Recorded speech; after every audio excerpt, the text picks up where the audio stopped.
नमस्कार दोस्तों, ये हमारा फेज़ 2 है, रेडी टू मूव प्रोजेक्ट है। फेस हमने रेडी कर दिया है, इनको पोजीशन भी दे दिया है। ओसी महानगर पालिका सब पानी हमने दे दिया है।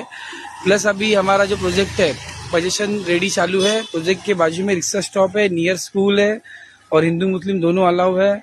स्कूल भी 2 मिनट की दूरी पे है और प्लस मस्जिद भी है। प्रोजेक्ट रेडी है, 1 BHK फ्लैट अवेलेबल है। किसी को भी लेना है तो प्लीज़ कॉन्टैक्ट करें नीचे दिए हुए नंबर पे।